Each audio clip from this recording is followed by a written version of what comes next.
ఎన్నికల ఫలితాలు వచ్చే ముందల నేను కూడా ఎందుకంటే ఎన్నికలంతా బాగా కష్టపడ్డాం, పాదయాత్ర చేసా, కుటుంబంతో సమయం గడపలేదని బ్రహ్మని నేను దేవాంశ్ బయటికి వెళ్ళాం, ఇతర దేశాలకు వెళ్ళాం. ఒక 20 రోజులు అట్ట తిరుగుకుంటూ వచ్చాం. కరెక్ట్ గా ఎన్నికల రిజల్ట్స్ 2 రోజుల ముందే వచ్చాం. వస్తే బాబు గారితో కూర్చుని భోజనం చేస్తుంటే నేను బాబు గారితో నవ్వుతాను, మీకన్నా ఒక్క ఓటు మెజారిటీ నాకు వస్తున్నావా సార్ అని.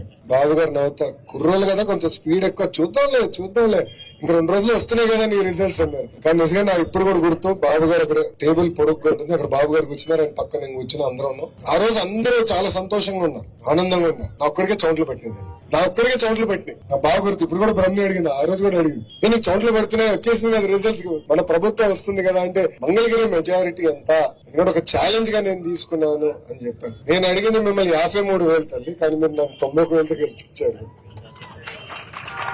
దాడితే కదా నన్ను ఒక్క ఓటుతో గెలిపించినా నేను పని చేస్తా, మీరు ఎంత ఎక్కువ ఇస్తే నాకంత బలం, కొండంత బలం. అది నేను యుద్ధం చేసి పోరాడి పవన్ అంతా కూడా అవసరం మీకు గుర్తుందా లేదు, పవన్ అంతా కూడా పోరాడతా, బాబు గారితో పోరాడతా, నిధులు తీసుకొస్తా, అభివృద్ధి చేస్తా అని చెప్పి ఆ పోరాటం నేను చేస్తున్నా తల్లి. చాలా మంది తెలుసు ఆ పోరాటం నేను చేస్తున్నా.